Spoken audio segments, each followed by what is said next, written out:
Hey everybody, this is Rosie from Illuminating the Darkness. I apologize for not being able to get to the reading last week. It was the full moon. I hope that it went well for you guys. I had gotten into a car accident on the 6th and I had to get new cards. So we'll be using a new card deck today and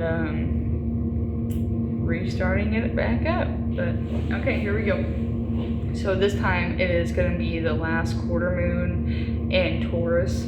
So the last quarter moon phases are times to let go, release, and reflect. It is the time right before the new moon. So it completes the cycle. It's the final phase of the moon before it becomes new again. So this is really about releasing what does not longer serve you and trusting the flow, moving from a place of just peace and trust, like faith before fear type of thing, that everything that happens during this time is meant to be, and it's not being taken from you, it's releasing from you because it's not supposed to be there.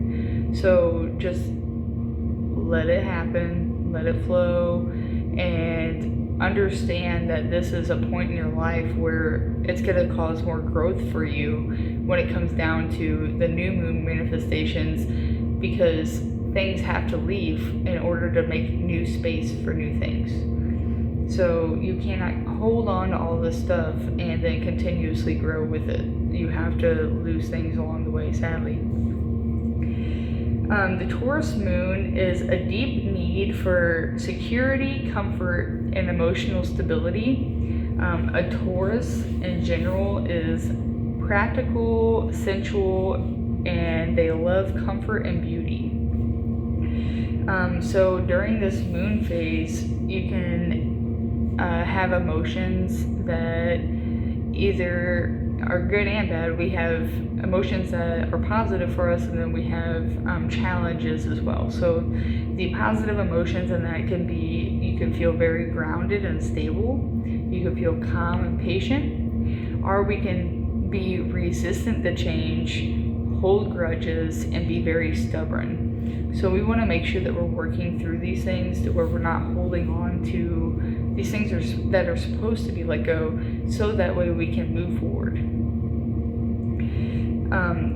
You might have an interest during this time for more material security, either money or materialistic things in general, and then like nature and beauty. So going outside, taking hikes, gardening, things that just are attractive to the eye.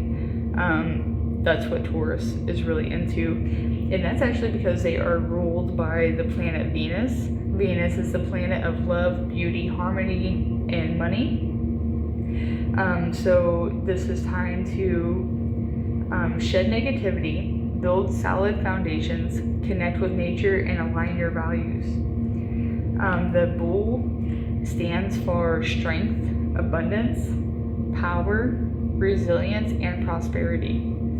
And then Taurus is an earth sign, so again, it's very practical and grounded, and it's also a fixed sign, so they are like stable, independent, and like strong-willed natured.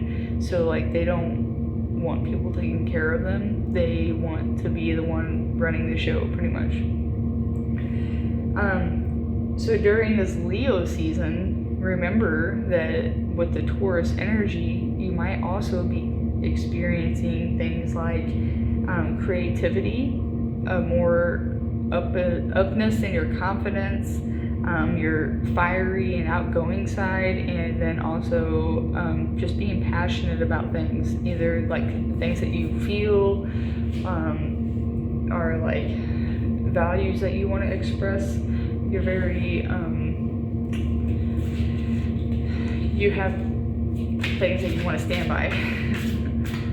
Okay, so let's do a reading and just see what kind of energy this moon phase brings us.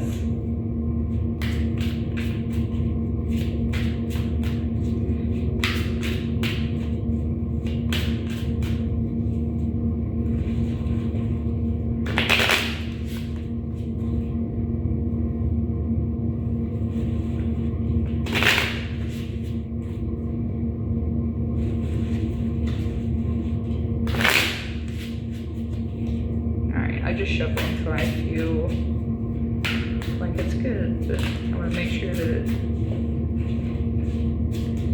it shuffles well. And I want to show you guys that I'm not just pulling out random cards, or pulling out cards that I know.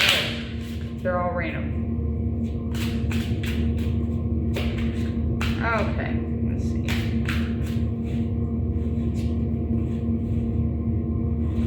One more.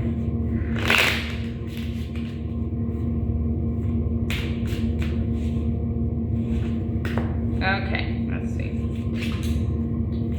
We got the World upside down, the King of Pentacles upside down, and the Page of Cups upright. Okay, so the World in reversed. This is what I got. These are brand new cards. That's pretty cool. My phone doesn't ever want to focus. But okay, World in reverse. So it says, lacks in confidence and willpower to take your action. So that also has to do with the Leo phase, building, Leo season where you're supposed to have confidence and, the outgoingness to, that's kind of like willpower to take action, but it seems like we are going in our box more than actually coming out of it.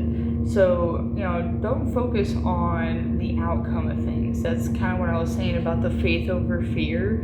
Sometimes we have to understand that we're not going to see the path. We just have to follow the light.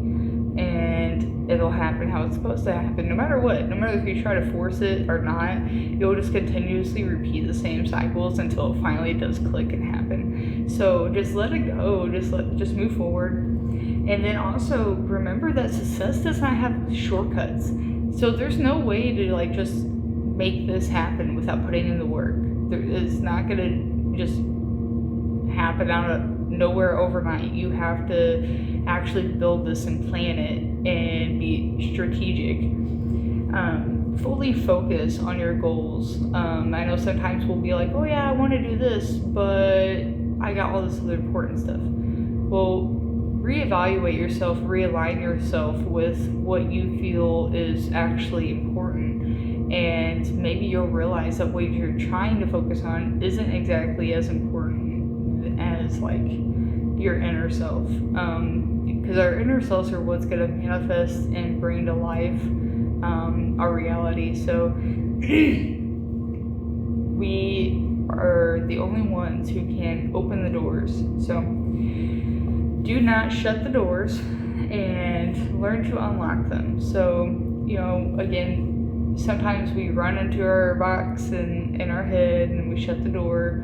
And I don't know if you guys have ever heard of psychology of Plato's cave, but you should look that up on YouTube. It's very interesting. And I feel like when we lock ourselves in our own head like that and we try to run from the world, it's kind of like Plato's cave, and we have to figure out a way out of the cave to get to the other side of life. And then also this card represents that completion is only a step away. This is the last major arcana card, and it's number 21. 21's a lucky number, and the world means completion. The world means harmony. It means love.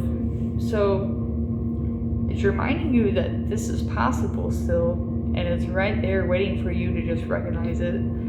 So build your confidence, open your doors more, and clear yourself and heal yourself so that way this completion can come to you.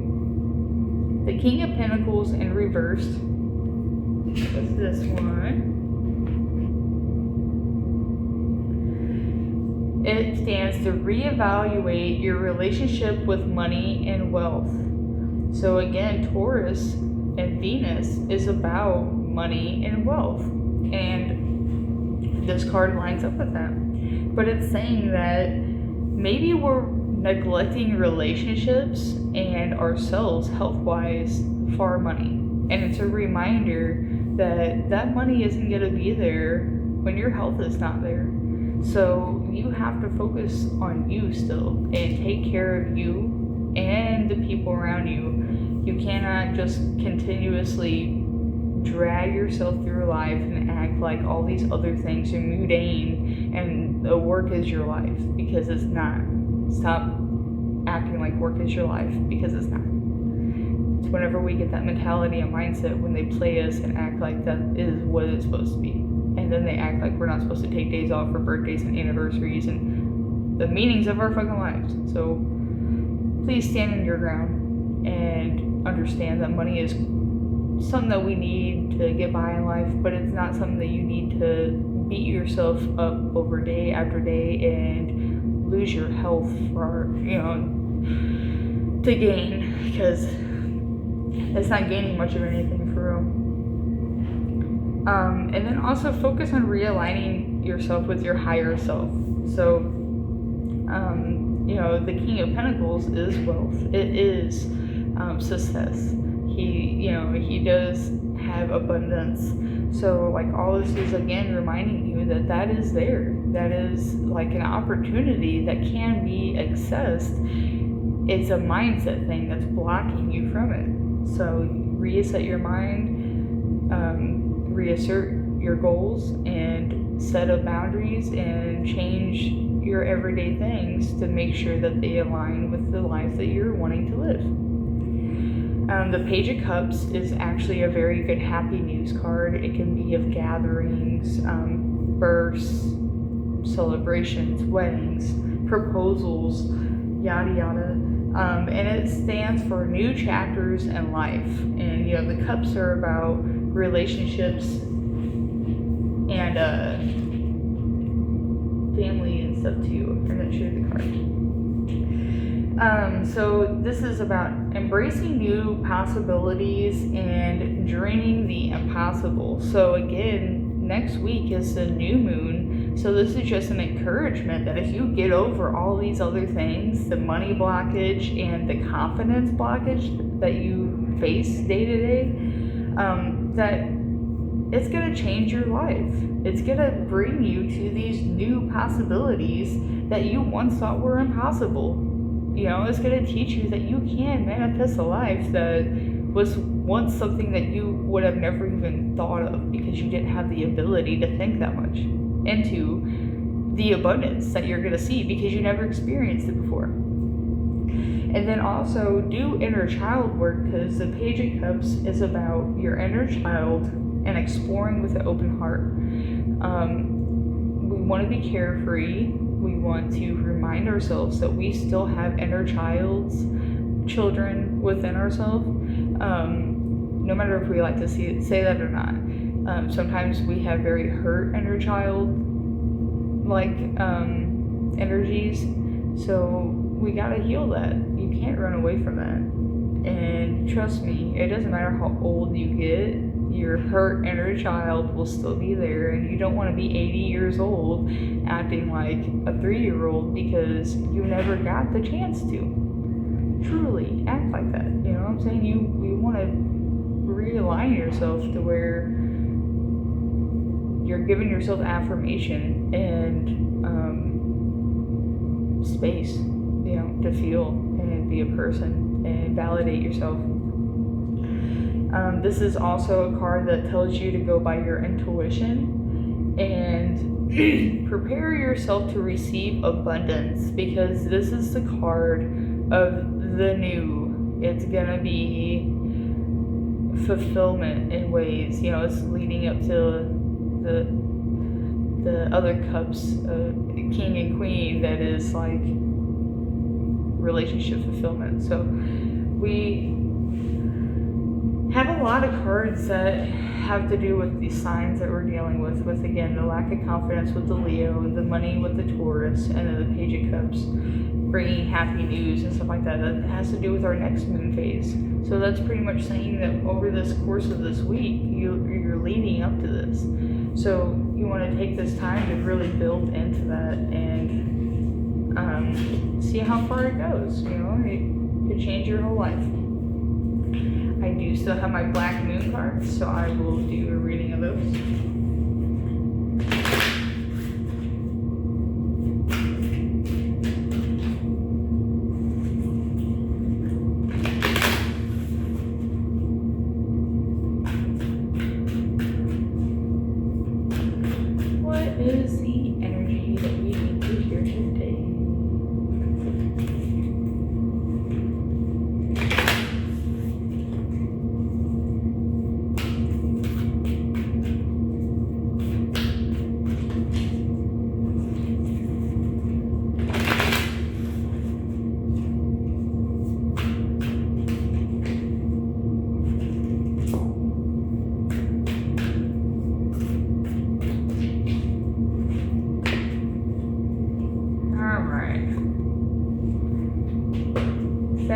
Sagittarius, IC. And it is number 21, just like the world card that we had just had.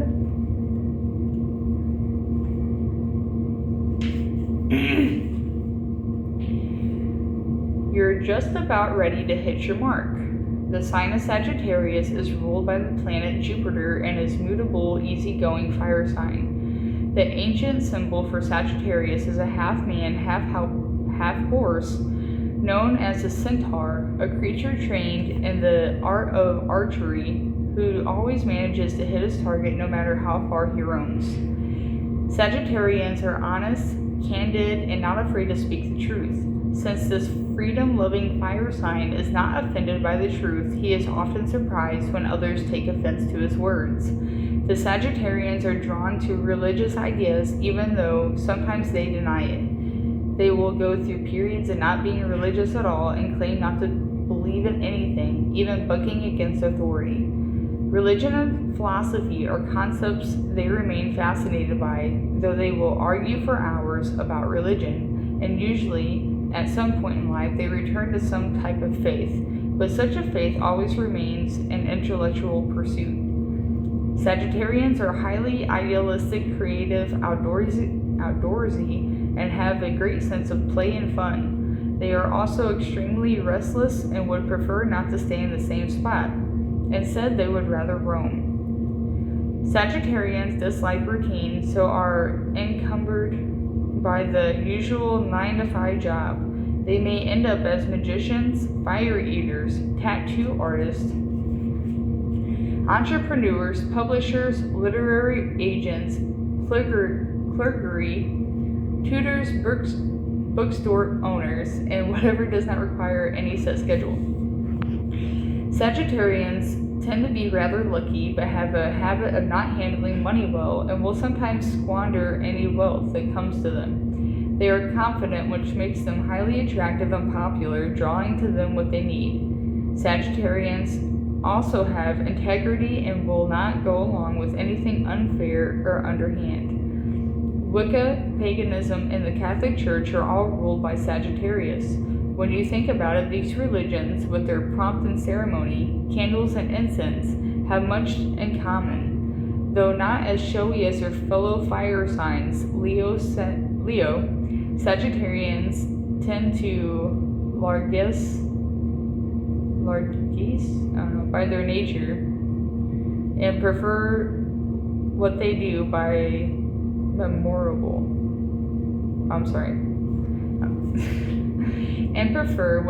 to be memorable. The archer sign does not want an ordinary life.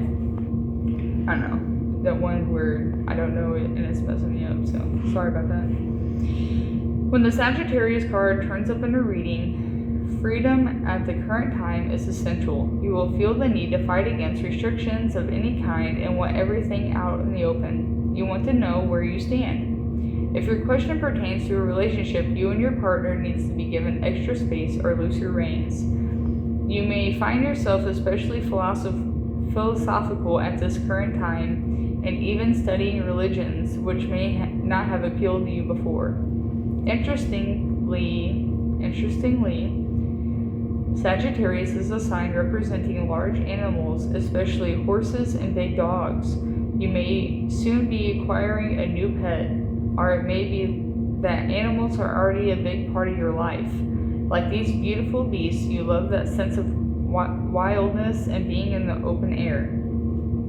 You may soon travel to areas with vast countrysides or regions with mountains and lakes that you want to explore. You might embrace a new philosophy, enroll in a class of higher learning, or begin to study churches or religions. A visit to a casino or another area where gambling takes place could likely come about. You will likely be fortunate and win in this venture as long as you don't proceed recklessly. It's a good time to take a gamble. Your future looks promising because you're ready to expand and grow beyond your limits. If you do encounter difficulties, you will surmount them easily and move forward to your next lucky break in life, which should be coming soon. So again, that also has to do with the Taurus, and it also mentions Leo. You're going to be reaching abundance soon. It's time to take chances on yourself, believe in yourself, and grow your confidence.